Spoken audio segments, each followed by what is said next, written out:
সবার পরে দুনিয়ার মধ্যে গেলাম, আমার উম্মতদেরকে হায়াত অনেক কমায়া দিলেন।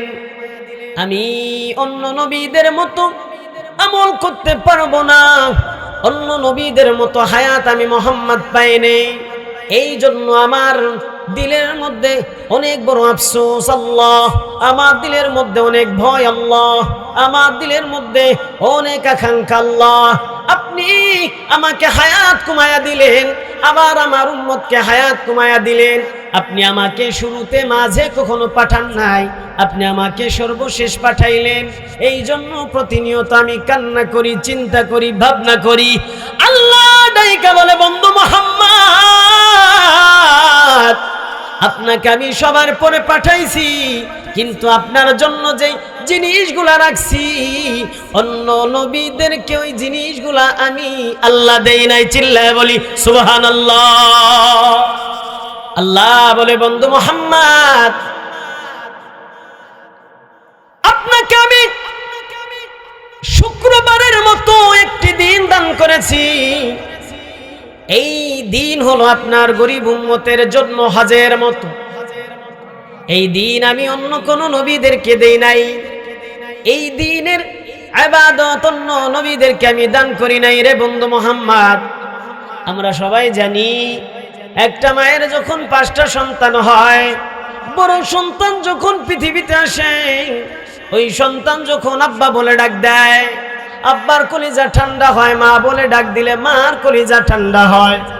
এইখানে চুমা দেয়, এইখানে চুমা দেয়, কপালে চুমা দেয়, পাকনা পাকনা কথা বলে। আর স্বামী স্ত্রী দুইজনে বলা বলি করে রে। আর সন্তান হইলে এইরকম আদর পাবে না। কিন্তু ইতিহাস যেইটা বলে, সাইকোলজি যেইটা বলে, ওই বড় সন্তানের পরে দ্বিতীয় সন্তান যখন পৃথিবীতে আসে রে, ওই দ্বিতীয় সন্তানকেও সেম আদর করে। কথা বলেন ঠিক কি ঠিক না? আবার যখন 3 নম্বর সন্তান পৃথিবীর জমিনে আসে রে, ওই 3 নম্বর সন্তানগুলোকে ওইভাবে আদর করে। আল্লাহ বলে, বন্ধু মুহাম্মদ, একটা মায়ের যেমন 5টা সন্তান হইলে ছোটটার আদরটা একটু বেশি থাকে, জানে ওইটার আল্লাহ বেশি, ওইটা আমি কায়না সর্বশেষ সবার পরে পৃথিবীতে আসছে। সব গুলার আদর এক পাল্লায়, ছোট গুলার ভালোবাসাটা একটু ভিন্ন। কথা বলেন ঠিক কি ঠিক না? ওর জন্য মা খাবারগুলা তাওয়ার উপর উঠাই রাখে, মা খাবারগুলা ফ্রিজের কোণার মধ্যে রাখা দেয়।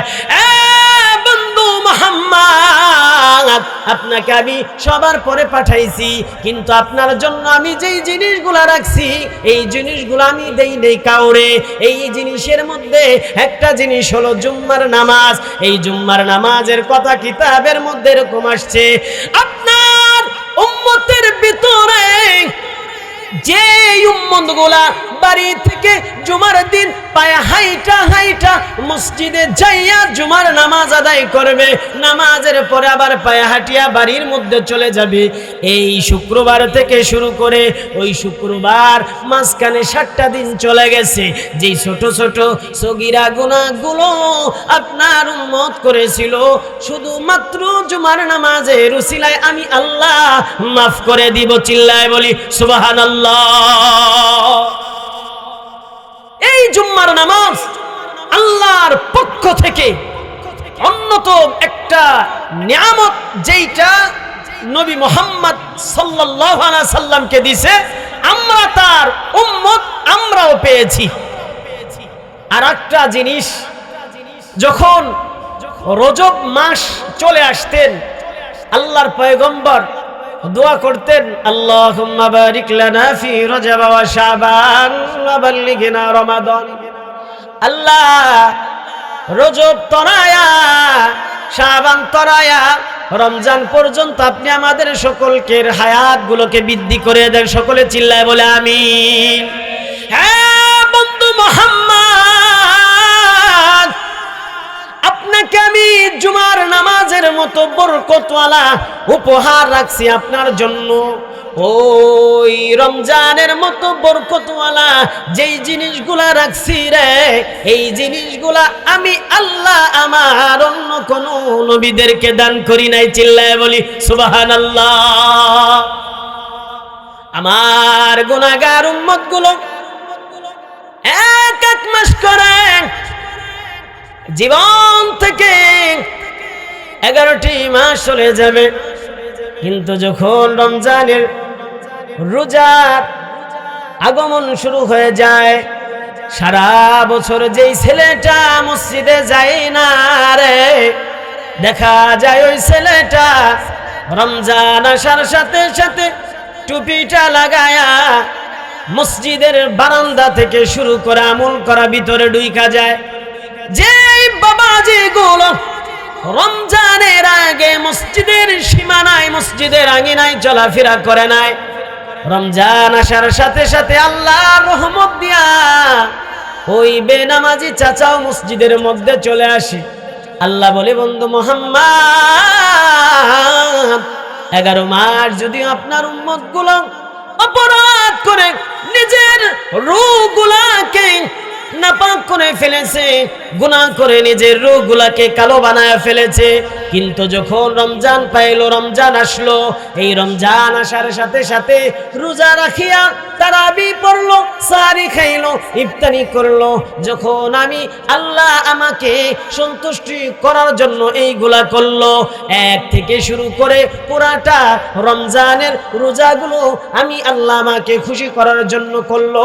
আল্লাহ তাআলা বলে, হে বন্ধু মুহাম্মদ, আপনার ওই উম্মতগুলা বেগুনাহ মাসুম ছোট বাচ্চার মতো গুনাহীন অবস্থায় আমি আল্লাহ সমস্ত অপরাধগুলো ক্ষমা করিয়া দে।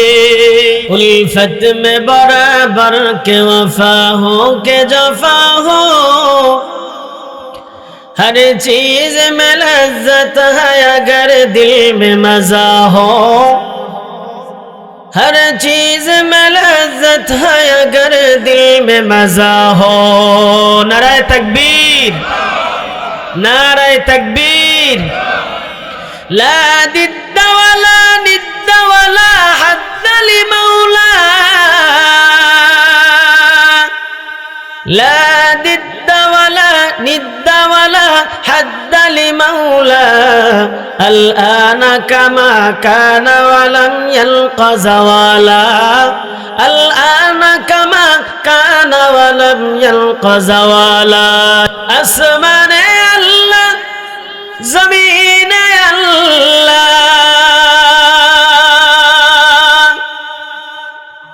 আসমানে আল্লাহ, জমিনে আল্লাহ, হায়াতে আল্লাহ, মৌতে আল্লাহ, লা ইলাহা ইল্লাল্লাহ, লা ইলাহা, লা ইলাহা ইল্লাল্লাহ, লা ইলাহা, লা ইলাহা ইল্লাল্লাহ, লা ইলাহা। আসিয়া খেলে মাওলার প্রেমের খেলা, ফিরাউন দিল কতই জ্বালা, আসিয়া খেলে মাওলার প্রেমের খেলা, ফিরাউন দিল কতই জ্বালা। ফিরাউনের নাম আমরা শুনছি না? ফিরাউন আমরা চিনি কি চিনি না? দেখি নেই, কিন্তু ইতিহাস পড়ছি। কথা বলেন ঠিক কি ঠিক না? আসিয়া খেলে মাওলার প্রেমের খেলা, ফিরাউন দিল কতই জ্বালা, আসিয়া বলে জান দিব জীবন দিব, মুসার কালিমা সারিব না, লা ইলাহা ইল্লাল্লাহ, মোহাব্বত নিয়ে লা ইলাহা লা ইলাহা ইল্লাল্লাহ, লা ইলাহা, লা ইলাহা। হাতে করো হাতের কাম, হাতে করো হাতের কাম, পায়ে করো পায়ের কাম, জবান শুধু বলো হে মুমিন, জবান শুধু বলো হে মুমিন, আল্লাহ তাআলার জাতি নাম লা ইলাহা ইল্লাল্লাহ, জোরে লা ইলাহা। তাহলে বোঝা গেল আল্লাহ রসুলের যে ওসিয়ত, আমার উম্মতের মধ্যে ৭৩ কাতারের ২ ৭২টি কাতারি ভ্রান্তি পথের অনুসারী, একটি কাতার হলো সহজ এবং সহজ সরল পথের অনুসারী।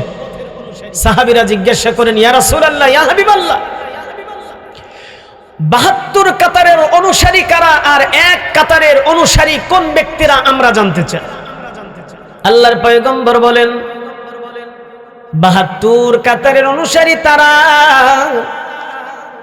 যারা জানবে গান শোনা হারাম এরপরও গান শুনবে, যারা জানবে মিথ্যা বলা হারাম এরপরেও মিথ্যা বলবে, যারা জানবে চোখ দিয়া জিনা বেবিচারীর মতো জিনিস দেখা হারামের পরেও দেখবে, আল্লাহর বিধানের যেই কাজগুলো আছে জানবে এরপরেও মানুষগুলো মনের চাহাতে করে ফেলবে, এই মানুষগুলোকে নির্ণয় কইরা কইরা কইরা কইরা ৭২টা কাতার করা হবে।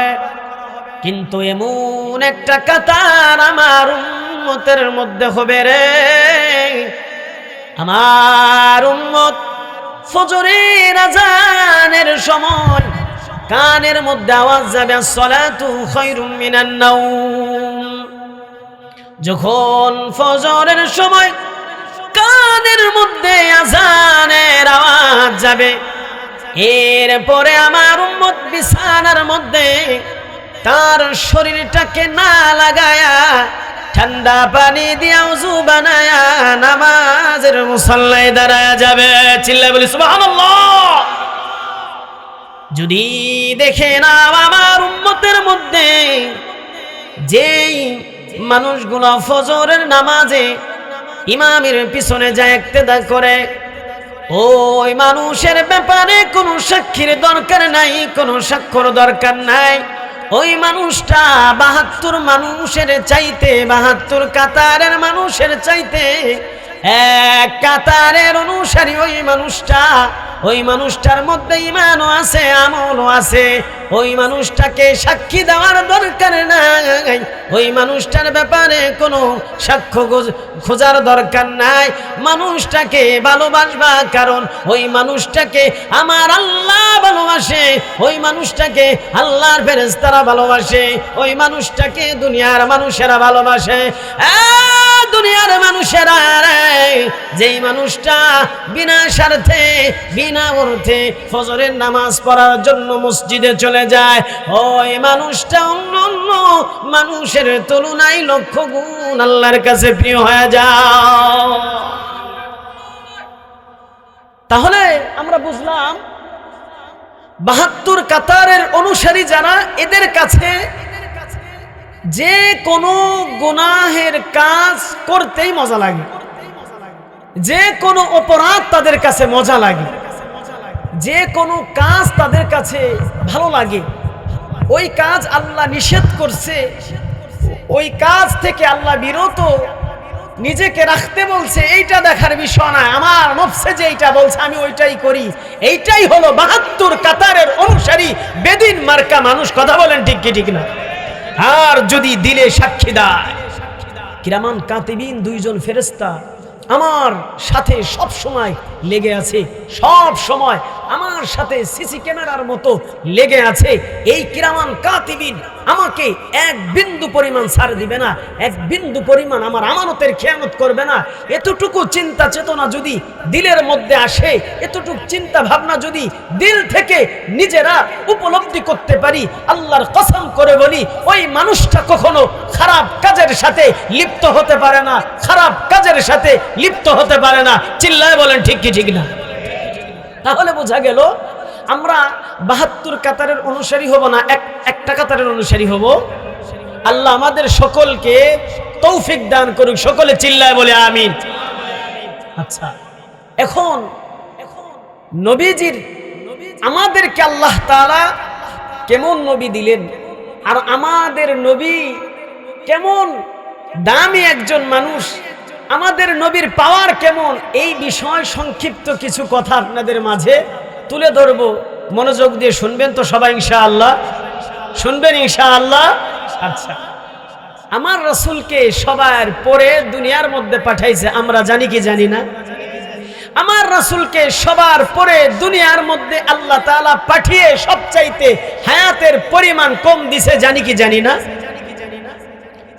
আল্লাহ রাসূল আফসোস কইরা বলে, আল্লাহ আপনি আমারে সবার পরে পাঠাইলেন, আমার বন্ধু ঈসা, আমার বন্ধু মূসা, আমার বন্ধু ইব্রাহিম খলিলুল্লাহ, আমার বন্ধু ইসমাইল যাবিহুল্লাহ, আমার বন্ধু দাউদ, এই বন্ধুগুলাকে আপনি আগে পাঠাইলেন রে আল্লাহ।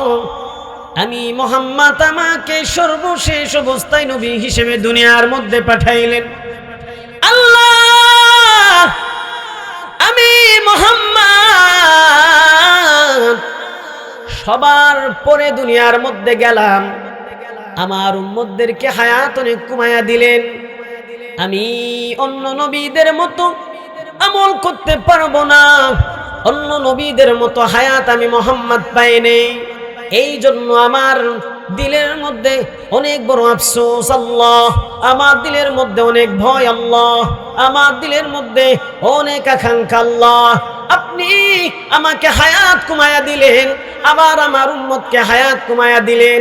আপনি আমাকে শুরুতে মাঝে কখনো পাঠান নাই, আপনি আমাকে সর্বশেষ পাঠাইলেন। এই জন্য প্রতিনিয়ত আমি কান্না করি, চিন্তা করি, ভাবনা করি। আল্লাহ ডাইকা বলে, বন্ধু মুহাম্মদ আপনাকে আমি সবার পরে পাঠাইছি, কিন্তু আপনার জন্য যে জিনিসগুলা রাখছি অন্য নবীদেরকে ওই জিনিসগুলা আমি আল্লাহ দেই নাই। চিল্লায় বলি সুবহানাল্লাহ। কি কি জিনিসগুলো আল্লাহ দিছে এগুলো শুনবো না ইনশাআল্লাহ? আল্লাহ আমাদের সকলকে ধৈর্য নিয়ে কথাগুলো শ্রবণ করার তৌফিক দান করুক। চিল্লায় বলে আমিন। আল্লাহ বলে, বন্ধু মুহাম্মদ আপনাকে আমি শুক্রবারের মতো একটি দিন দান করেছি। এই দিন হলো আপনার গরিব উম্মতের জন্য হজের মতো। এই দিন আমি অন্য কোন নবীদেরকে দেই নাই, এই দিনের ইবাদত অন্য নবীদেরকে আমি দান করি নাই রে বন্ধু মুহাম্মদ। আমরা সবাই জানি একটা মায়ের যখন 5টা সন্তান হয়, বড় সন্তান যখন পৃথিবীতে আসে, ওই সন্তান যখন আব্বা বলে ডাক দেয়, আব্বার কলিজা ঠান্ডা হয়, মা বলে ডাক দিলে মার কলিজা ঠান্ডা হয়। এইখানে চুমা দেয়, এইখানে চুমা দেয়, কপালে চুমা দেয়, পাকনা পাকনা কথা বলে। আর স্বামী স্ত্রী দুইজনে বলা বলি করে রে। আর সন্তান হইলে এইরকম আদর পাবে না। কিন্তু ইতিহাস যেইটা বলে, সাইকোলজি যেইটা বলে, ওই বড় সন্তানের পরে দ্বিতীয় সন্তান যখন পৃথিবীতে আসে রে, ওই দ্বিতীয় সন্তানকেও সেম আদর করে। কথা বলেন ঠিক কি ঠিক না? আবার যখন 3 নম্বর সন্তান পৃথিবীর জমিনে আসে রে, ওই 3 নম্বর সন্তানগুলোকে ওইভাবে আদর করে। আল্লাহ বলে, বন্ধু মুহাম্মদ একটা মায়ের যেমন 5টা সন্তান হইলে ছোটটার আদরটা একটু বেশি থাকে, জানে ওইটার আল্লাহ বেশি, ওইটা নামি কায়না সর্বশেষ সবার পরে পৃথিবীতে আসছে। সব গুলার আদর এক পাল্লায়, ছোট গুলার ভালোবাসাটা একটু ভিন্ন। কথা বলেন ঠিক কি ঠিক না? ওর জন্য মা খাবারগুলা তাওয়ার উপরে উঠাই রাখে, মা খাবারগুলা ফ্রিজের কোণার মধ্যে রাখা দেয়। বন্ধু মুহাম্মদ আপনাকে আমি সবার পরে পাঠাইছি, কিন্তু আপনার জন্য আমি যেই জিনিসগুলা রাখছি এই জিনিসগুলো আমি দেই নেই কাউরে। এই জিনিসের মধ্যে একটা জিনিস হলো জুম্মার নামাজ। এই জুম্মার নামাজের কথা কিতাবের মধ্যে এরকম আসছে, আপনার উম্মতের ভিতরে যে উম্মতগুলা বাড়ি থেকে জুমার দিন পায়ে হাইটা হাইটা মসজিদে যাইয়া জুমার নামাজ আদায় করবে, নামাজের পরে আবার পায়ে হাঁটিয়া বাড়ির মধ্যে চলে যাবে। এই শুক্রবার থেকে শুরু করে ওই শুক্রবার মাঝখানে 7টা দিন চলে গেছে, যেই ছোট ছোট সগীরা গুনাহগুলো আপনার উম্মত করেছিল, শুধুমাত্র জুমার নামাজের উসিলায় আমি আল্লাহ মাফ করে দিব। চিল্লায় বলি সুবহানাল্লাহ। এই জুম্মার নামাজ আল্লাহর পক্ষ থেকে অন্যতম একটা নিয়ামত, যেইটা নবী মুহাম্মদ সাল্লাল্লাহু আলাইহি সাল্লামকে দিয়েছে, আমরা তার উম্মত, আমরাও পেয়েছি। আর একটা জিনিস, যখন রজব মাস চলে আসতেন আল্লাহর পয়গম্বর দোয়া করতেন, আল্লাহুম্মা বারিক লানা ফি রজব ওয়া শাবান ওয়া বাল্লিগনা রমাদান। আল্লাহ রজব তরায়া, শাবান তরায়া, রমজান পর্যন্ত আপনি আমাদের সকলকে হায়াতগুলোকে বৃদ্ধি করে দেন। সকলে চিল্লায় বলে আমিন। হ্যাঁ বন্ধু মুহাম্মদ, আপনাকে আমি জুমার নামাজের মতো বরকতওয়ালা উপহার রাখছি আপনার জন্য। ওই রমজানের মতো বরকতওয়ালা যেই জিনিসগুলা রাখছি রে, এই জিনিসগুলা আমি আল্লাহ আমার অন্য কোন নবীদেরকে দান করি নাই। চিল্লায় বলি সুবহানাল্লাহ। আমার গুনাহগার উম্মতগুলো এক মাস করে জীবন থেকে 11টি মাস চলে যাবে, কিন্তু যখন রমজানের রোজার আগমন শুরু হয়ে যায়, সারা বছর যেই ছেলেটা মসজিদে যায় না রে, দেখা যায় ওই ছেলেটা রমজান আসার সাথে সাথে টুপিটা লাগায়া মসজিদের বারান্দা থেকে শুরু করে আমল করা ভিতরে ঢুইকা যায়।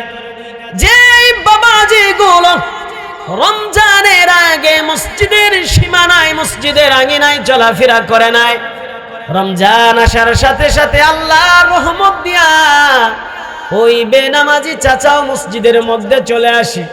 আল্লাহ বলে, বন্ধু মুহাম্মদ, 11 মাস যদি আপনার উম্মত গুলো অপরাধ করে নিজের রূহগুলাকে নাপাক করে ফেলেছে, গুনাহ করে নিজের রূহগুলাকে কালো বানায় ফেলেছে, কিন্তু যখন রমজান পাইলো, রমজান আসলো, এই রমজান আসার সাথে সাথে রোজা রাখিয়া তারাবি পড়লো, সাহারি খাইলো, ইফতারি করলো, যখন আমি আল্লাহ আমাকে সন্তুষ্টি করার জন্য এইগুলা করলো, 1 থেকে শুরু করে পুরাটা রমজানের রোজাগুলো আমি আল্লাহ আমাকে খুশি করার জন্য করলো।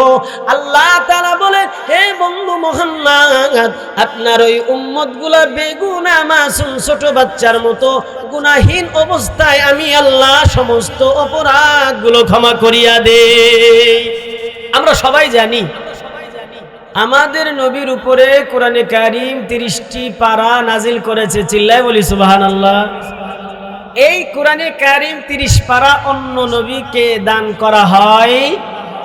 কোরআন পাকের মধ্যে 6666 আয়াত আছে। কথা বলেন ঠিক কি ঠিক না? এইটার মধ্যে 30টা শাখায় 30টা পারা আছে, 114টি সূরা আছে। কথা বলেন ঠিক কি ঠিক না?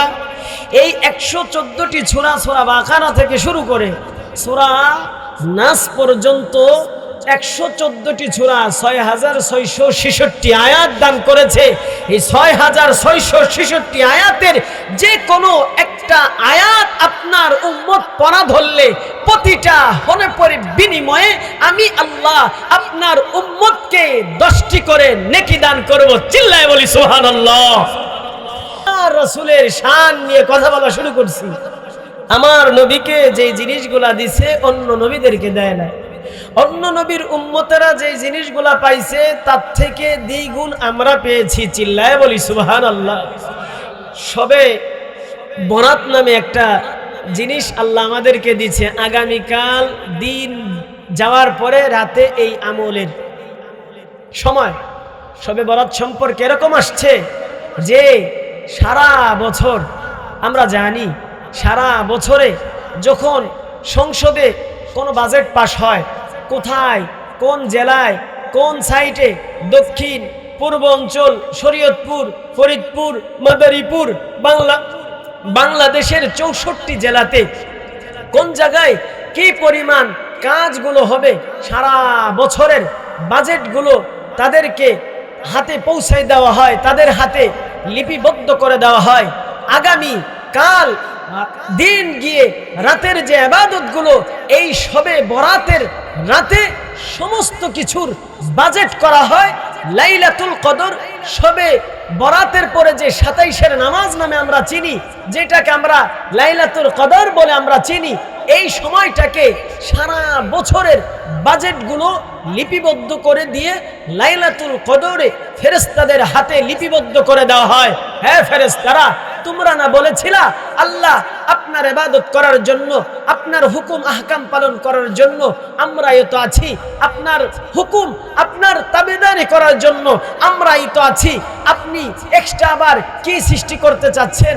তোমরা বলেছিলা না এই যে সেই আমার সৃষ্টি করা আশরাফুল মাখলুকাত, যারা আমারে দেখে নাই, রাতের অন্ধকারে নামাজের মুসাল্লায় সিজদায় গিয়ে মোনাজাতে জাহান্নামের ভয়ে আমার বান্দাগুলো কান্না করে জান্নাতের আশায় পাগল পারা হয়ে আমার কাছে প্রতিনিয়ত জান্নাতের আশায় দোয়া করে, এই মানুষগুলার কথাই তোমাদেরকে আমি বলেছিলাম।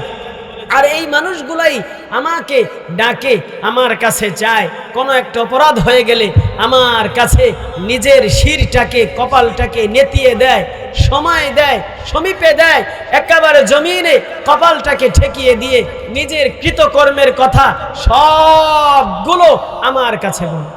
আল্লাহ যখন আমাদেরকে সৃষ্টি করবেন, ফেরেশতারা বললেন যে আল্লাহ এইগুলা কেন আপনি সৃষ্টি করবেন? আমরাই তো আছি, জিবরাইল আছে, মিকাইল আছে, ইসরাফিল আছে, বড় বড় এক একজন ফেরেশতা। আপনি এক একজনকে সেজদায় রাখছেন, সে সেজদা অবস্থায় আছে, যারা রুকু অবস্থায় রাখছেন সে রুকু অবস্থায় আছে।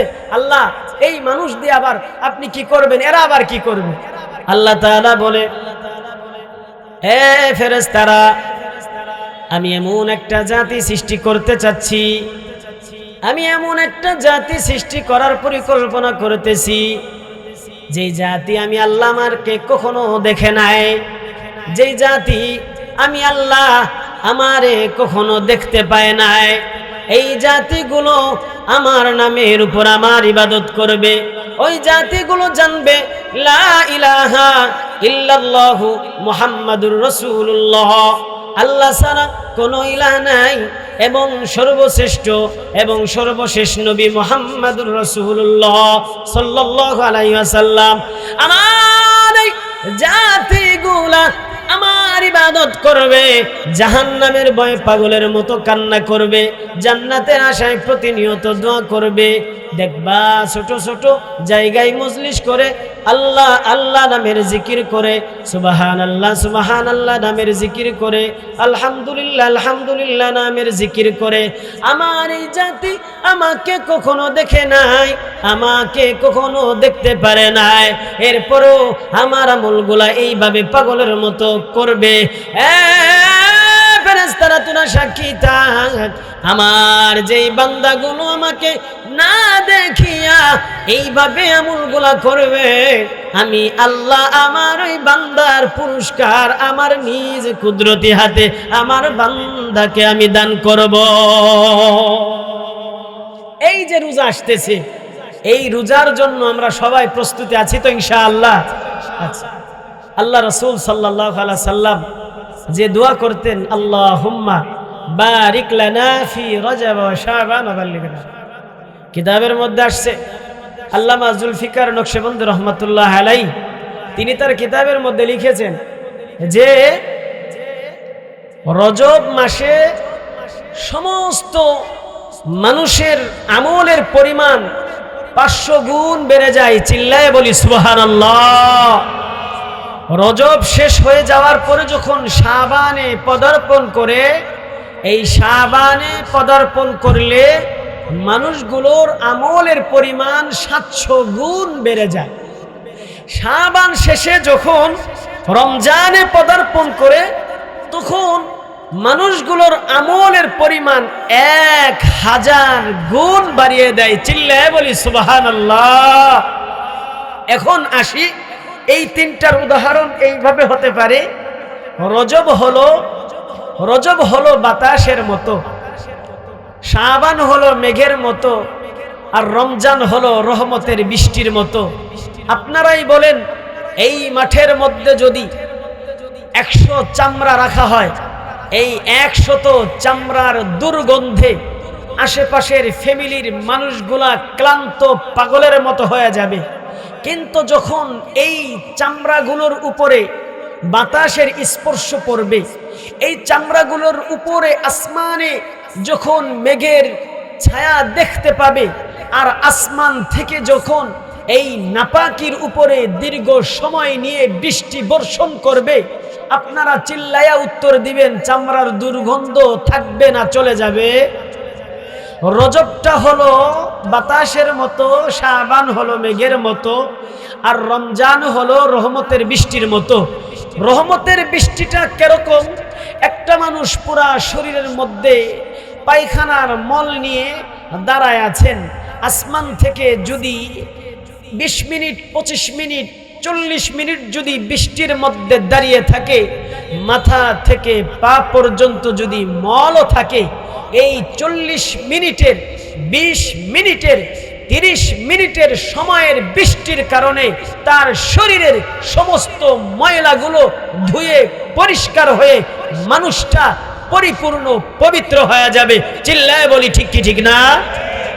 এখন আসেন ভাইরা আমার, নিজে নিজে একটু কল্পনা করেন, গত বছর যেই মানুষগুলার সাথে একসঙ্গে ইফতারি করেছে, যেই মানুষগুলার সঙ্গে একসাথে বাড়ি থেকে সাহারি খেয়ে মসজিদে এসে ফজরের নামাজের ইক্তেদা করেছেন, ফজরের মুসাল্লায় দাঁড়িয়েছেন, যেই মানুষগুলার সাথে রমজানে কথা কথোপকথন করেছেন, কথাবার্তা বলেছেন, নিজের মনের কথা বলছেন, তার কথাগুলো শুনছেন, এরকম মানুষ আমাদের মাঝখান থেকে, আমাদের সমাজ থেকে, আমাদের প্রতিবেশীরা গত বছরের যেই মানুষগুলোর সাথে একসাথে চলছি, ওদিন ছেড়ে চলে গেছে কি যায় নাই?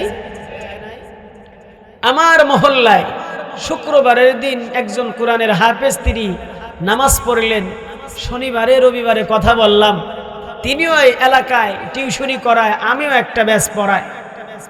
যতটুক শুনলাম, সকালবেলা যখন আমি পায়ে হেঁটে বাসায় যাচ্ছিলাম, ওই লোকটার পড়ার আওয়াজ শুনলাম। যতটুকু শুনেছি, আসরের পরের যে সাবজেক্ট, উনি আসরের পরে পড়ায় আসছেন। মাগরিবের নামাজের পরে ক্লান্ত অবস্থায় তরুতাজা মানুষ বাসায় আসছেন। এসে তার স্ত্রীকে বলতেছেন যে, আমার কিছু খাবার দাও। ঘরের যা ছিল বিবি তাই বের করে দিছে, মুড়ি খাওয়া শুরু করছে। এক পর্যায়ে খাবারগুলো এখানে আটকে গেছে। মুলফুতগঞ্জ হসপিটালে নিতে নিতে আল্লাহর বান্দা দুনিয়ার মায়া ছেড়ে চলে গেছে।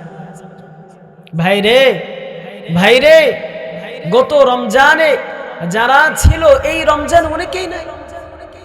এই রমজানের 30টি রোজা, পুরা 1 মাস রোজা, 1 মাস ইবাদত করতে পারবো কিনা এটার কোনো গ্যারান্টি আছে বাজান? 1 মাস তারাবির নামাজে দাঁড়ায়া ইমামের পিছনে তারাবি পড়তে পারবো কিনা কোনো গ্যারান্টি আছে?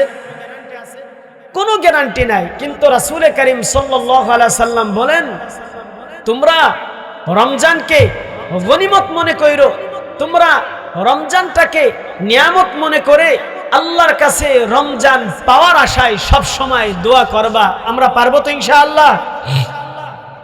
ছোট্ট একটা ঘটনা বলি। আল্লাহ রাসূল সাল্লাল্লাহু আলাইহি সাল্লাম, তার চেহারা মুবারকের কথা আমরা সবাই জানি। আল্লাহর রাসূল মুহাম্মাদুর রাসূলুল্লাহ সাল্লাল্লাহু আলাইহি সাল্লামের কথাগুলো তো মিষ্টি রে।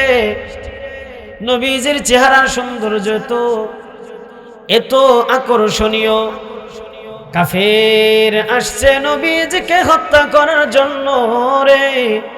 আয়েশা নবীজির চেহারা দেখিয়া বলে যে এই মানুষটা কখনো সাধারণ মানুষ হইতে পারে না। আবু জাহেল, আবু লাহাব মানুষটার বিরোধিতা করো, আমার কিছু যায় আসে না। এই মানুষটাকে আমি হত্যা করার জন্য আসছিলাম, এই মানুষটাকে শেষ করে দেওয়ার জন্য আসছিলাম। হে আবু বকর, হে ওমর, হে আলী, আমার একটু ওই মানুষটার কাছে নিয়ে যাও।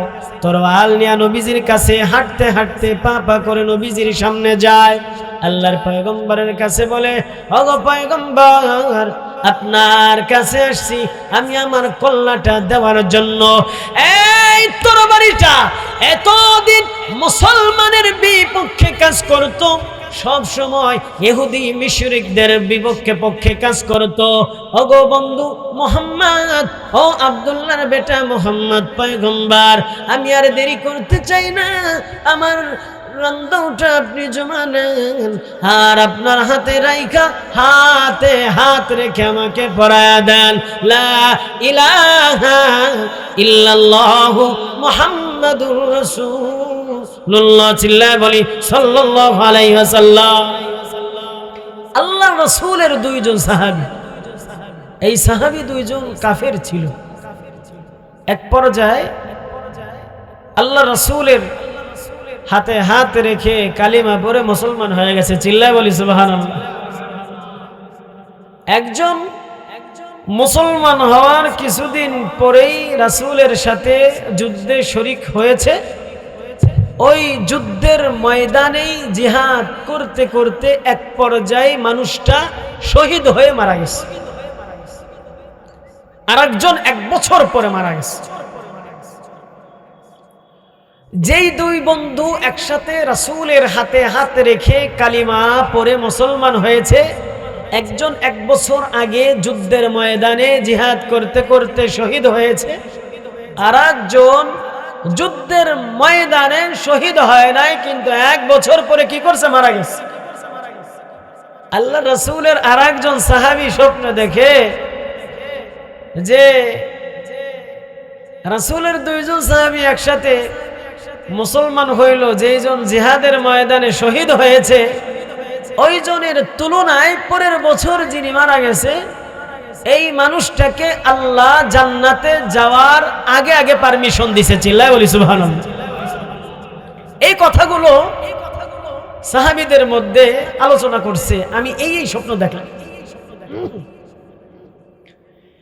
সাহাবীদের সাথে আলোচনা করার পরে সাহাবীরা চিন্তা করলেন, এই স্বপ্নের পরিপূর্ণ ব্যাখ্যা যদি পাইতে চাই, আমাদের সাইকোলজি দিয়ে চিন্তা করলে হবে না, এইটার ব্যাখ্যা পাইতে সরওয়ারে দো আলম মুহাম্মদুর রাসূলুল্লাহ সাল্লাল্লাহু আলাইহি সাল্লামের কাছে যাইতে হবে।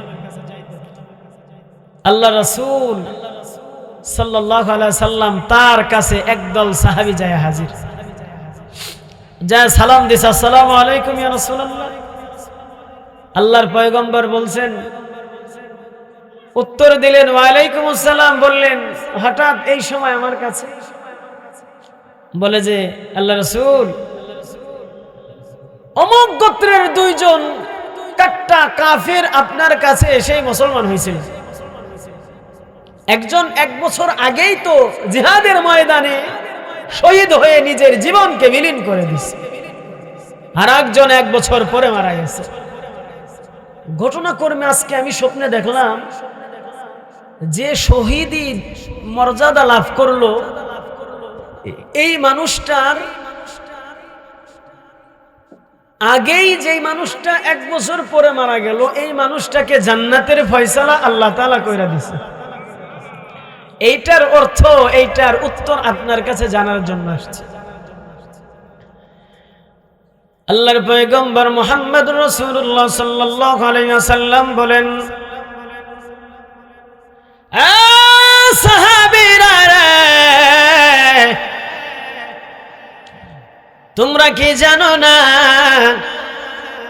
ওই মানুষটা 1 বছর আগে যুদ্ধের ময়দানে শহীদ হয়েছে, আর আমার আর একজন সাহাবী যুদ্ধের ময়দানে শহীদ হয় নাই, কিন্তু পরিপূর্ণ 1 বছরের জুমার নামাজের প্রতিটা সপ্তাহের জুমার নামাজ তার নসিব হয়েছে। চিল্লায় বলি সুবহানাল্লাহ। আমার ওই উম্মতের প্রতিদিনের প্রতি ওয়াক্ত নামাজের সওয়াবগুলো তার আমলনামায় জমা হয়েছে। চিল্লায় বলি সুবহানাল্লাহ। শবে মেরাজের আমলগুলো তার আমলনামায় জমা হয়েছে। শবে বরাতের আমলনামা তার আমলনামায় জমা হয়েছে। পরিপূর্ণ রোজার একটি মাসের পরিপূর্ণ আমলগুলো তার আমলনামায় জমা হয়েছে।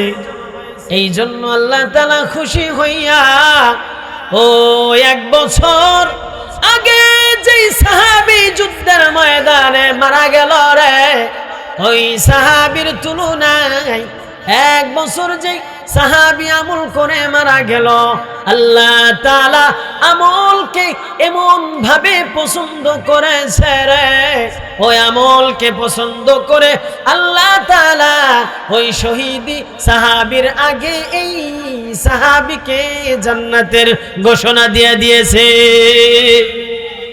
আল্লাহুম্মা বারিক লানা ফি রজব ওয়া শাবান ওয়া বাল্লিগনা রমাদান।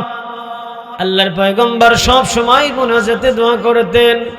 সাহাবীদেরকে বলতেন, ও সাহাবীরা রে, সর্ব অবস্থায় আল্লাহর কাছে রজব পাওয়ার সাথে সাথে দোয়া করবা, আল্লাহ তুমি আমাদেরকে রজব দান করেছো, তুমি আমাদেরকে শাবান দান করবা। রজব শুধু দান করলে হবে না, শাবান দান করলে হবে না, আল্লাহ রমজানের প্রতিটা রোজার বিনিময় আল্লাহ প্রতিদিনের রোজা যেন রাখতে পারি, প্রতিটি মিনিটের আমলগুলা যেন করতে পারি। আল্লাহ রজবের পরে শাবানের পরে রমজান পর্যন্ত আমাদের হায়াতগুলোকে বৃদ্ধি করিয়া দাও। এইভাবে দোয়া করতে পারবো না ইনশাআল্লাহ?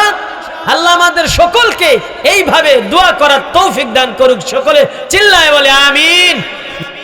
এখন কথা হইল গিয়া, আমাদেরকে যে নবী দান করছে, এই নবীর শান এবং মান নিয়ে যদি কেউ লাগাতার এক মাস পর্যন্ত লাগাতার 30 দিনও যদি নবীজির শান নিয়ে আলোচনা করে, আল্লাহর বরত্বের কসম করে বলি, আমার নবীজির শান মান বলে শেষ করা সম্ভব। এখন মেরাজের সম্মানে আল্লাহ তাআলা কেমন সম্মানিত করছে, অন্য কোন নবীদেরকে আল্লাহ সম্মানিত করেন নবুয়তের 11তম বছর, যেই সময় আল্লাহ রাসূলকে নবুয়তি দান করছে, ওই নবুয়তের পরে 11টি বছর অতিক্রম হয়ে যাওয়ার পরে আল্লাহর রাসূলকে তার বন্ধু আল্লাহ তাআলা মিরাজ করাইছেন, যেই মিরাজ অন্য নবীদের মাধ্যমে আল্লাহ তাআলা কোন নবীরে দান করে না। চিল্লা বলে সুবহানাল্লাহ। একটা ইতিহাস পড়েছিলাম, আমাদের নবীজির মায়ের নাম কি আমরা কি জানি? কি নাম? আমিনা। আল্লাহর রাসূলের আম্মা জান আমিনা যখন বললেন, আজকে যদি আমার সন্তান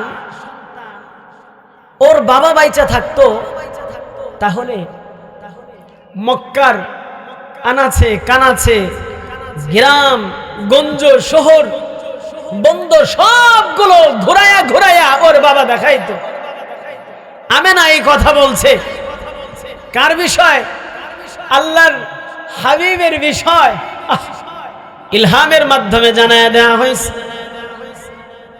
বিবি আমিনাকে জানায়া দাও,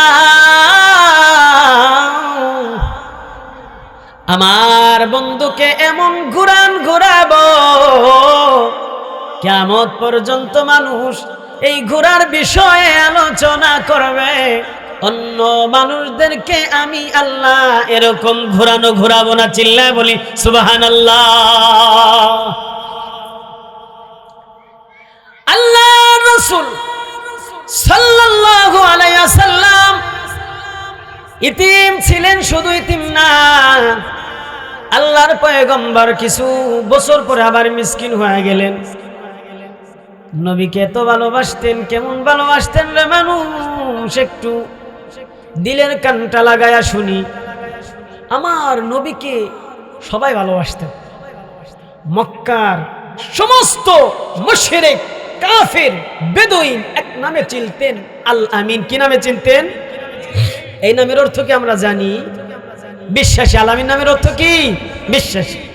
এই আল আমিন নামের অর্থ হলো বিশ্বাসী। এই নামে সবাই নবীজিকে চিনতেন। শুধু তাই নয়, আমার রাসূলের কাছে নিজেদের জামানতের সম্পদগুলো জমা রাখতেন। মক্কার মতো দেশে নবুয়তি তখন আব্দুল্লাহর বেটা মুহাম্মদকে আল্লাহ দান করেন নাই।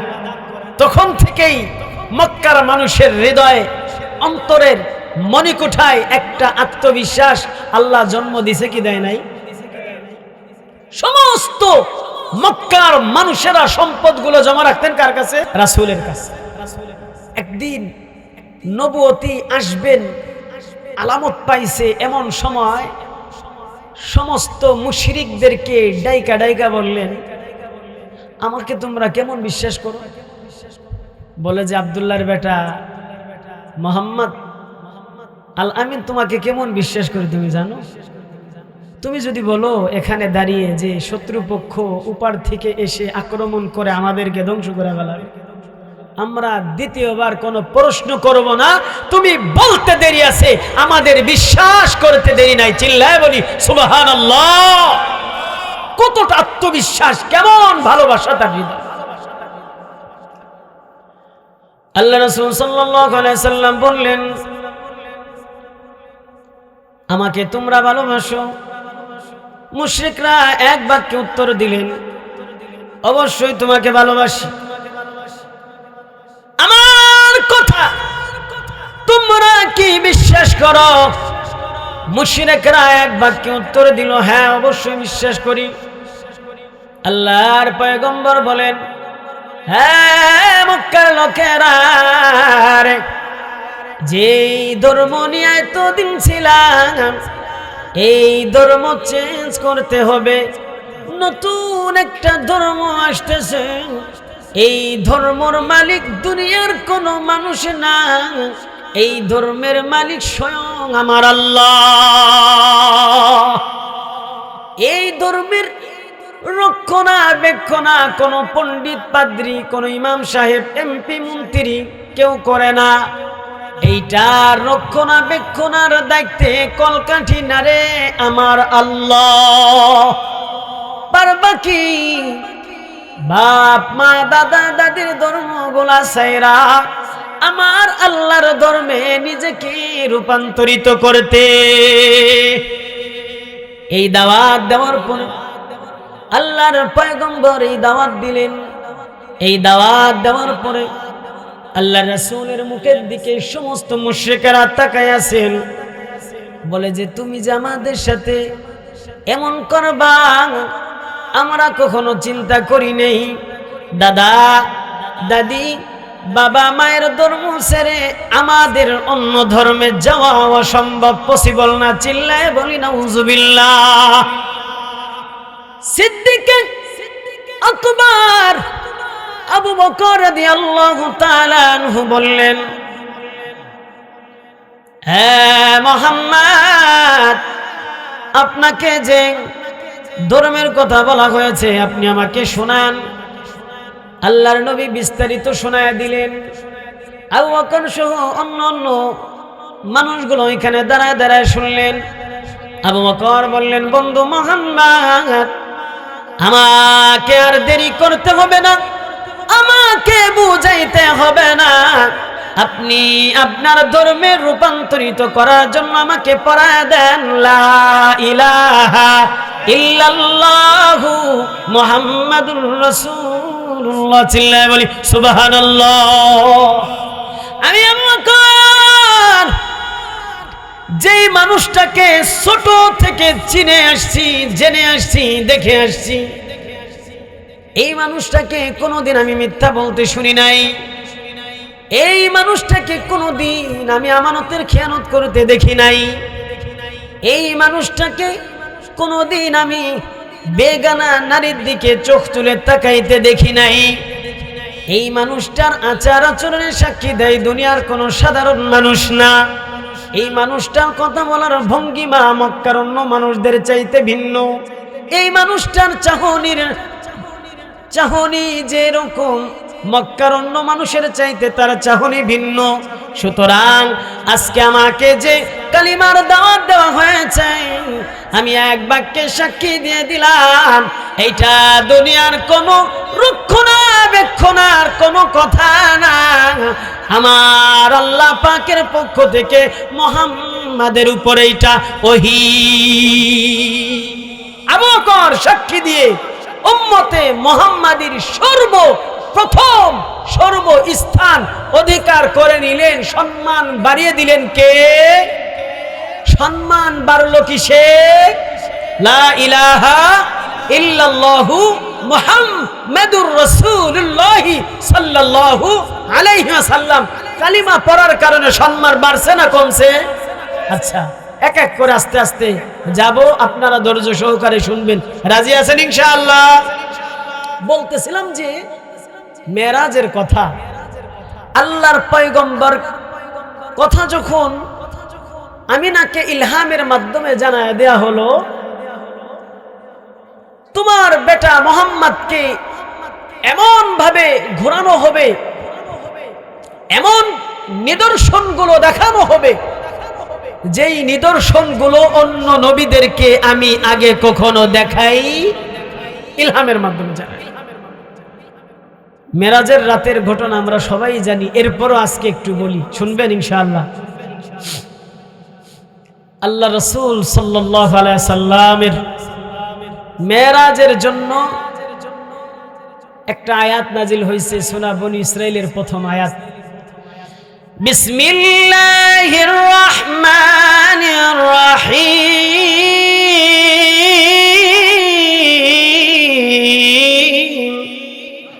সুবহানাল্লাযী আসরা বিআবদিহি লাইলাম মিনাল মাসজিদিল হারাম ইলাল মাসজিদিল আকসা। আমার বন্ধুকে বাইতুল্লাহ থেকে আমি মসজিদুল আকসায় নিয়ে গেলাম, হারাম থেকে মসজিদুল আকসায় নিয়ে গেলাম। আমার বন্ধুকে মসজিদুল হারাম থেকে মসজিদুল আকসার মধ্যে নিয়ে গেলাম। মসজিদুল আকসায় সমস্ত পয়গম্বরদেরকে আমি একত্রিত করলাম। আমি দুনিয়ার মানুষদেরকে জানায়া দিতে চাই, আমি দুনিয়ার মধ্যে যত নবী, দুনিয়ার মধ্যে যত পয়গম্বর পাঠিয়েছি, সবচাইতে দামি পয়গম্বর, সবচাইতে সম্মানিত পয়গম্বর হলো মুহাম্মাদুর রাসূলুল্লাহ সাল্লাল্লাহু আলাইহি ওয়াসাল্লাম। আল্লাহ তাআলা কি করলেন? আল্লাহ তাআলা মসজিদুল হারাম থেকে মসজিদুল আকসায় তার বন্ধু পেয়ারা মোহাব্বত ভালোবাসা মুহাম্মদকে নিয়ে গেলেন। নিয়ে যাইয়া সমস্ত নবীদেরকে একত্রিত করলেন। সমস্ত নবীরা একত্রিত হলো, সমস্ত নবীরা ওইখানে আসলো, সমস্ত নবীরা এক জায়গায় আসলো। আল্লাহর পয়গম্বরকে বলা হলো, বন্ধু মুহাম্মদ, এই মসজিদুল আকসার মধ্যে সমস্ত নবীদের ইমাম হইয়া আজকে আপনি ইমামতি করাইবে। আমিনাকে জানায় দিছে না? এমন ভ্রমণ করাবো ইতিহাসে, ওরকম ভ্রমণ আমি কোন নবীদের করাই। সমস্ত নবীদেরকে একত্রিত করলেন, সমস্ত নবীদেরকে একত্রিত কইরা বন্ধু মুহাম্মদকে ইমাম বানায় দিলেন। আপনাদের মসজিদের ইমামের হাদিয়া কত দেন সেইটা ডাজন্ট ম্যাটার, এইটা কোনো বিষয় না। এখানে বাকাউল সাহেব আসুক, কিরণ সাহেব আসুক, যত এমপি মন্ত্রী, আরএফএল কোম্পানির চেয়ারম্যানও যদি আসে, বাংলালিংক টাওয়ারের যদি মানুষও আসে, কোনো ব্যক্তির ক্ষমতা নাই ইমাম সাহেবকে সামনে থেকে পিছনে দিয়ে ওই মানুষটা ইমামতি করবে।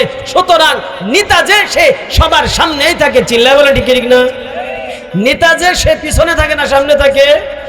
আল্লাহর পয়গম্বরকে নেতা বানাইয়া সমস্ত নবীদেরকে বুঝাইলেন, যেই মানুষটা তোমাদের ইমামতি করে, যেই মানুষটার পেছনে তোমরা ইক্তেদা করো, এই মানুষটা দুনিয়ার আর কোন মানুষের মতো সাধারণ মানুষ না। এইটা হলো আমার বন্ধু মুহাম্মাদুর রাসূলুল্লাহ সাল্লাল্লাহু আলাইহি সাল্লাম। চিল্লায় বলি সুবহানাল্লাহ। বলতেছিলাম যে আমিনাকে জানায়া দিল যে আমি যে ভ্রমণ করাবো এই ভ্রমণ অন্য কাউকে আমি ইতিপূর্বে করাই নেই। আল্লাহ রাসূলকে মসজিদুল আকসায় নিয়ে গেলেন, ইমামতি করাইলেন। জিবরাইল বলেন, মজা তো এই মাত্র শুরু, মজা তো শেষ হয় নাই, চলুন চলুন আরো সামনে আগান, আরো সামনে কি দেখবেন। বাইতুল মুকদ্দাসের খুঁটিনাটি সবগুলো দেখাইলেন, কিন্তু আল্লাহ রাসূল সবগুলো দেখলেন। কয়টা জানালা, কয়টা দরজা, কেমন নকশি, কেমন ঢক, কেমন আকার, কেমন কি, সব কিছু পর্যবেক্ষণ করলেন। জিবরাইল বলে, ও বন্ধু মুহাম্মদ, এখনো মজা শেষ হয় নাই, চলেন জান্নাত দেখবেন, জাহান্নাম দেখবেন। আল্লাহর পয়গম্বরকে জান্নাত দেখাইতে নিয়ে গেলেন, জাহান্নাম দেখাইতে নিয়ে গেলেন। আল্লাহর পয়গম্বর জাহান্নাম দেখলেন। জাহান্নামের মধ্যে যাইয়া দেখলেন কিছু মানুষদেরকে আতুর দিয়া, বড় বড় পাথর দিয়া মাথার উপরে মারতেছে। সেকেন্ডের মধ্যে মাথাগুলো পাথরের আঘাতে চূর্ণ বিচূর্ণ হয়ে যায়। জিবরাইলকে জিজ্ঞাসা করলেন, জিবরাইল, এই মানুষগুলাকে কেন এইভাবে মারতেছে? বলে যে আল্লাহর পয়গম্বর, এই মানুষগুলা আপনার উম্মতের ভিতরেই কোনো মানুষ। এই মানুষগুলা কি করতো? নিজের খাইতো, নিজের পড়তো এবং অন্যের বদনাম বাড়ি বাড়ি যাইয়া রাস্তার মোড়ে মোড়ে সবসময় জবান জবানে করতো। এরকম মানুষ আমাদের সমাজ আছে না নাই? নিজের খায়, নিজের পরে, মসজিদের ইমাম কি করে, বাড়ির মাতুব্বর কি করে, কোন প্রার্থী কি করে, কোন মানুষটা রাস্তা দিয়ে কিভাবে আইটে যায়, সমালোচনা করে কি করে না? আল্লাহ রাসূলকে জিবরাইল জানায়া দিলেন, ওই দিকে যাবো না, সময় সংক্ষিপ্ত। আল্লাহর পয়গম্বরকে জাহান্নাম দেখাইলেন। আল্লাহর রাসূলকে বললেন, আমার রাসূল জাহান্নাম দেখলেন, মজা তো শেষ হয় নাই, সামনের দিকে আগান, জান্নাত দেখেন। জিবরাইল হাত ধরলেন, আল্লাহর পয়গম্বরকে জান্নাতগুলা ঘুরাইয়া ঘুরাইয়া দেখলেন, জান্নাত দেখলেন, জাহান্নাম দেখলেন। আসমান থেকে, জমিন থেকে আসমান পর্যন্ত 7 আসমান আল্লাহর কাছে গেলেন। আল্লাহর কাছে যাওয়ার পরে তার বন্ধু তার কাছে আসছে। আমরাই তো বন্ধুর বাড়িতে গেলে বন্ধুর বউরে কাপড় দেই, বন্ধুরে পাঞ্জাবি বানাই দেই, কোনো নতুন মেহমান আসলে তার খেদমত করি, তাকে ভালো মাসাজ দিয়ে দেয়। আল্লাহ তাআলা চিন্তা করলেন, আমার বন্ধু মুহাম্মদ আমার কাছে আসছে, কি দিব? আমার বন্ধু মুহাম্মদকে কি দেওয়া যায়? আমার বন্ধু মুহাম্মদকে কোন জিনিসটা দিলে খুশি হবে? আমার বন্ধু মুহাম্মদকে আমি এমন একটা জিনিস গিফট করব, এমন একটা জিনিস দান করব, যেই জিনিসটা আমি অতীতে আদম থেকে শুরু করে কাউরে আজ পর্যন্ত দান করি নাই। বন্ধু মুহাম্মদ, আপনাকে আমি দান করে দিলাম 50 ওয়াক্ত নামাজ। আল্লাহর পয়গম্বরকে 50 ওয়াক্ত নামাজ দান করা হলো। ইতিহাস সাক্ষী দেয়, আল্লাহর পয়গম্বর মুসা আলাইহিস সালাতু ওয়াস সালামের পরামর্শ শুনে আবার দৌড়ায় গেলেন। কথাগুলো মজা লাগতেছে? ভালো লাগতেছে? আল্লাহর পয়গম্বর দৌড়ায় গেলেন, আল্লাহ, আমার উম্মতগুলো অনেক দুর্বল, 50 ওয়াক্ত নামাজ আমার উম্মতের দ্বারা সম্ভব না। আল্লাহ কমায়া 40 আনলেন। আবার মুসা নবী তারে পাঠাইলেন, যান যান, আপনার উম্মতগুলো 40 ওয়াক্ত পারবে না, যান যান, আবার যান। 40 ওয়াক্ত থেকে 30 ওয়াক্ত নিয়ে আসলেন, 30 ওয়াক্ততে আনলেন, 30 ওয়াক্ত থেকে 20 ওয়াক্ততে আনলেন, কমাইতে কমাইতে 5 ওয়াক্ত নামাজের মধ্যে আনলেন। মুসা আলাইহিস সালাতু ওয়াস সালাম বলে, পেয়ারা বন্ধু মুহাম্মদ, আপনি যে 5 ওয়াক্ত নামাজ আল্লাহর পক্ষ থেকে উপহার আনলেন, আল্লাহ আপনাকে গিফট করলো, এই 5 ওয়াক্ত নামাজও আপনার উম্মত সঠিকভাবে পারবে না, যান যান কমায়া দেন, আপনার উম্মতের জন্য আর কিছু কমতি করে নিয়ে আসেন। আল্লাহর পয়গম্বর মুহাম্মদুর রাসূলুল্লাহ সাল্লাল্লাহু আলাইহি সাল্লাম মুসা নবীকে বলে, মুসা কালিমুল্লাহ, 50 ওয়াক্ত থেকে 5 ওয়াক্ত নামাজে নামাই নিয়ে আসলাম, আর আমার যাওয়া সম্ভব না, আমার কাছে লজ্জা লাগে। আল্লাহ তাআলা বলে, 5 ওয়াক্ত নামাজ নিয়ে যদি আমার বন্ধু মুহাম্মদ আমার কাছে আসতো, আমি আল্লাহ ওই 5 ওয়াক্ত নামাজকে কমায়া তার সম্মানে কমায়া দিতাম। বন্ধু মুহাম্মদ, সুখবর জানেন, সুখবর জানিয়ে আনি, আপনাকে সুখবর জানায়া দিই। আপনাকে আমি শুরুতে 50 ওয়াক্ত নামাজ দান করলাম। মুসা নবীর কথা মতো ঘুমাইতে ঘুমাইতে 5 ওয়াক্ত নামাজ আপনি ঠেকাইলেন। ঠিক আছে, আমি আল্লাহ 1-এ 10 দান করি, 5-এ 50।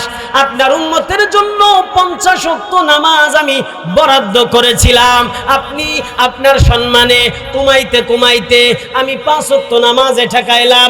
আপনার উম্মত যদি 5 ওয়াক্ত নামাজ পাবন্দির সাথে আদায় করে ফজর থেকে এশার পর্যন্ত, আবার এশার থেকে ফজর পর্যন্ত, আমি আল্লাহ আপনার উম্মতকে 5 ওয়াক্ত নামাজের বিনিময়ে 50 ওয়াক্ত নামাজের সওয়াব দান করব। কয় ওয়াক্তের বিনিময়ে কয় ওয়াক্ত? আজকের থেকে 5 ওয়াক্ত নামাজ পড়ব তো ইনশাআল্লাহ। আল্লাহ আমাদের সকলকে কবুল করুক, চিল্লায় বলে আমিন।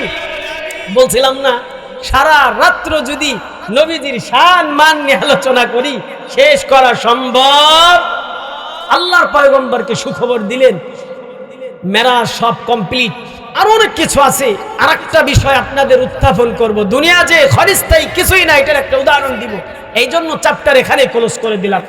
আল্লাহর পয়গম্বর মুহাম্মদ সাল্লাল্লাহু আলাইহি সাল্লাম মেরাজ করে আসছেন, দেখে ওজোর পানি যেভাবে ডেরেং দিয়ে গড়ায় যাইতেছিল ওইভাবেই গড়ায় যাইতেছে। চিল্লায় বলি সুবহানাল্লাহ। পরের দিন সকালবেলা মক্কার মানুষদের কাছে বলা হয়েছে যে আমি মেরাজে গেছিলাম, জান্নাত দেখছি, জাহান্নাম দেখছি, বাইতুল মসজিদুল আকসায় আমি নামাজ পড়েছি, নামাজ পড়াইছি, আদায় করেছি। মুশরিকরা এবং নবীজির কিছু নামধারী মুসলমানরা বিশ্বাস করে না। সিদ্দিক আবু বকর, তিনার নাম সিদ্দিক ছিল না, তার নাম ছিল শুধু আবু বকর। এই কথা শোনার পরে কিছু কিছু নামধারী মুসলমান কয় এক রাইতে জান্নাত দেখলো, জাহান্নাম দেখলো, আবার আরশে আজিম থেকে ঘুরে আসলো। এইটা কখনোই পসিবল না, আমরা বিশ্বাস করি না। চিল্লায় বলি নাউজুবিল্লাহ। ওইখানে আবু বকর দাঁড়ানো ছিল। আবু বকর কয়, যেই মানুষটাকে এতদিন দেখতেছি এই মানুষটা কখনো মিথ্যা বলতে পারে? আমি আবু বকর সাক্ষী দিলাম আমার নবীর প্রতিটা কথাই সত্য। চিল্লায় বলি সুবহানাল্লাহ। তাহলে বলতেছিলাম, আমার নবীকে যে সম্মানিত করা হয়েছে, আমার নবীকে যে সম্মান দেওয়া হয়েছে, তার উম্মতকে যে সম্মানিত করা হয়েছে, এরকম সম্মানিত উম্মত আর সম্মানিত নবী অতীতের কোন নবী তার সাহাবীদেরকে করা হয়। আল্লাহ আমাদের সকলকে সব কথাগুলোর উপরে আমল করার তৌফিক দান করুক। চিল্লায় বলে আমিন। এই ঘটনা বলে আমার কথাগুলো শেষ করে দেব ইনশাআল্লাহ। আমরা সকলেই জানি পৃথিবীতে ধন, সম্পদ, সম্মান, সুন্দর একটা বিবি সবার দিলের একটা চাহাত। কথা বলেন ঠিক কি ঠিক? প্রত্যেকটা মানুষ চায় আমার 100 কোটি টাকা হইলে আর 100 কোটি টাকা হইতো। কেউ যদি এমপি হয়েই যায় সে চিন্তা করে আমি একটা মন্ত্রিত্বের দায়িত্ব পাইতাম। কেউ কোনো ইমাম যদি মাস গেলে 20,000 টাকা কামাই করে, তার দিলের মধ্যে তামান্না থাকে আমার মোটামুটি মাসে 30,000 টাকার একটা ইনকাম আসতো। এরকম দিলের চাহাত থাকে কি থাকে না? বীর আলেকজান্ডার, আমরা অনেকেই নাম শুনেছি যারা ইতিহাস পড়েছি। বীর আলেকজান্ডারের নাম, সুখ্যাতি, টাকা পয়সা, কোনো দিকে কোনো কমতি ছিল, কোনো দিকে কোনো কমতি ছিল না। বীর আলেকজান্ডার তিনি মৃত্যুর শয্যায় পাঞ্জা লড়তেছে। দেখবেন মানুষের যখন হায়াত সংকীর্ণ হয়ে আসে তখন তার চেহারা মলিন হয়ে যায়। মানুষের হায়াত যখন শেষ হয়ে আসে তখন তার ভিতরে আতঙ্ক কাজ করে। মানুষের হায়াতের বাজেট যখন শেষ হয়ে যায় তখন সে নিজের ভিতরে নিজে উপলব্ধি করতে পারে। বীর আলেকজান্ডার মৃত্যুর শয্যায় পাঞ্জা লড়তেছে। এমন সময় তার যত লোক রাখা ছিল, চাকর বাকর, মন্ত্রী, সবগুলোকে ডাকছে। ডাইকা বলে যে আমার সুখ্যাতির কোনো কিছু কম ছিল? সবাই এক বাক্যে বলছে না। বলে যে আমি যখন কুস্তি লড়ার জন্য মাঠে নামতাম, আমি মাঠে পা ফালাইলে মাঠের আশেপাশে টাস টাস করে শব্দ হইতো, মানুষ আতঙ্কে থাকতো। আমি আলেকজান্ডার কুস্তি লড়ব। আমার নামের উপরে এলাকা না, পুরো ডিস্ট্রিক্ট আমার নামের উপরে চিনে, দেশ আমার নামের উপরে চলে। আমাদেরকে যে ডাকলেন, এই ডাকার উদ্দেশ্য কি? বলে যে ডাকার উদ্দেশ্য হলো, বীর আলেকজান্ডার বলতেছে, আমার নাম সুখ্যাতি কোনো কিছুর অভাব নাই, কিন্তু আমাকে ডাকার, তোমাদেরকে ডাকার উদ্দেশ্য হলো আমাকে যে ডাক্তারেরা চিকিৎসা করেছে, আমি চাই আমি মারা যাওয়ার পরে ওই ডাক্তারগুলোই যেন আমার খাটিয়া বহন করে আমাকে কবরস্থান পর্যন্ত নিয়ে যায়। 2 নম্বর ওসিয়ত,